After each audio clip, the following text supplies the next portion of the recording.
Selamat kepada pemilik akun Sri Ulan Mawardani dan Sisilia. Kedua akun ini akan kami berikan bonus pulsa sebesar masing-masing Rp50.000 untuk edisi bulan Juli 2026.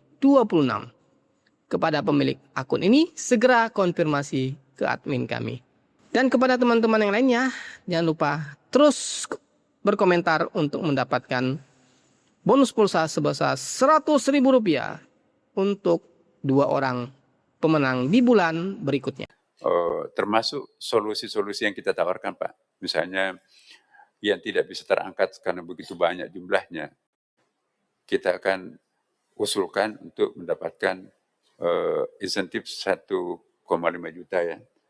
Itu kita usulkan dan kemarin disetujui bersama dengan Bapak Ibu anggota DPR, dan itu kami juga salah satu solusi yang kami usulkan. Kemudian juga solusi lain, ada guru honorer yang mengabdi di sekolah negeri, jumlahnya sekitar 18.000 orang, itu akan mendapatkan prioritas ya, formasi yang akan datang. Dan sekali lagi saya berterima kasih kepada perjuangan real Bapak Ibu di Komisi 8 ini, luar biasa ya. Mudah-mudahan itu menjadi amal jariah buat Bapak Ibu semua dan kita semuanya. Kemudian perluasan cakupan penerimaan PIP dan KIP kuliah. Cakupan penerima PIP tahun 2026 adalah sebesar 27,34% dari jumlah siswa santri pada Kementerian Agama berdasarkan pemadanan data populasi siswa semester 1 tahun 2026. Kementerian Agama sebanyak 10.757.110.119.000 siswa dengan data tunggal sosial ekonomi nasional DTSN itu ya, diperoleh data bahwa jumlah siswa yang berada di desil 1 sampai 5 adalah sebanyak 4.524.025. Seulangi 4.524.025 orang atau siswa, atau sebesar 41,9%. Berdasarkan pemadanan data tersebut, maka diperlukan perluasan cakupan penerima PIP di Kementerian Agama. Perluasan cakupan penerima PIP juga diperlukan untuk siswa pada jenjang RA sederajat yang berasal daripada keluarga miskin dan rentan miskin berdasarkan referensi data pada DTSN tadi. Cakupan penerima KIP kuliah adalah sebesar 11,20% dari jumlah mahasiswa pada Kementerian Agama. Cakupan penerima KIP kuliah dipandang masih kecil jika melihat karakteristik lembaga pendidikan tinggi di lingkungan Kementerian Agama.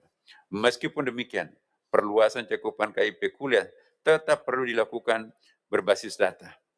Dengan basis data dan data yang lebih kuat, perluasan cakupan penerima KIP kuliah diharapkan semakin tepat sasaran, ya, akuntabel, dan berkontribusi terhadap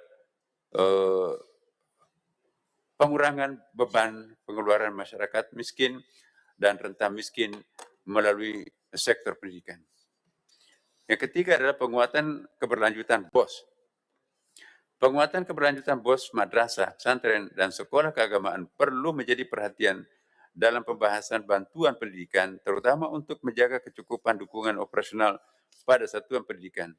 BOS merupakan instrumen penting untuk menjaga stabilitas layanan pendidikan agar proses pembelajaran tetap berjalan secara mandiri, memadai, dan berkelanjutan.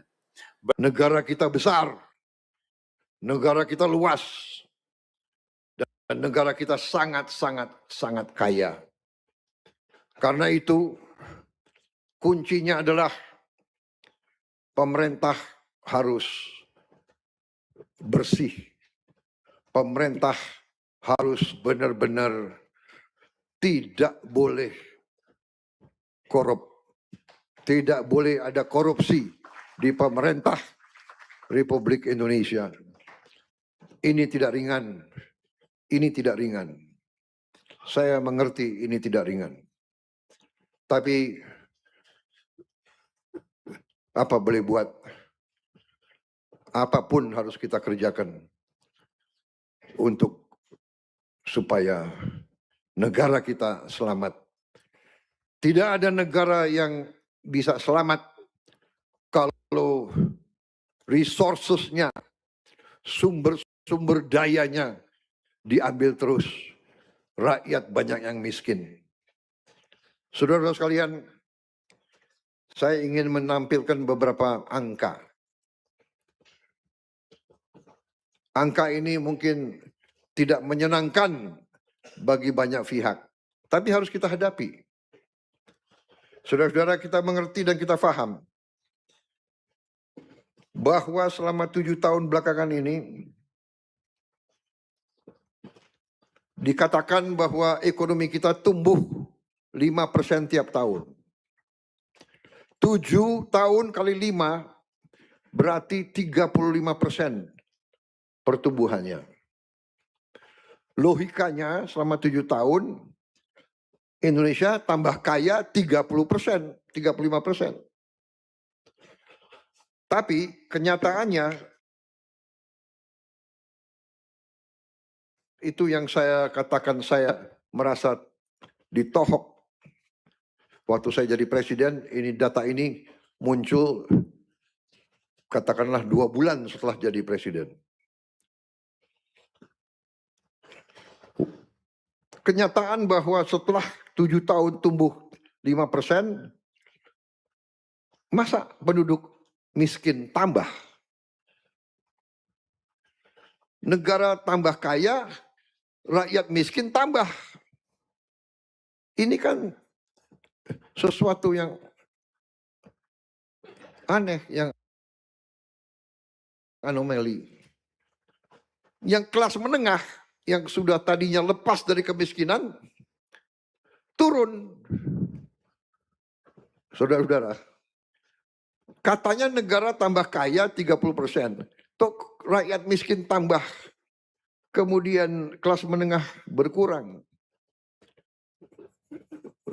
Dan ini juga yang harus kita waspadai, bahwa yang tambah kaya ternyata hanya segelintir orang.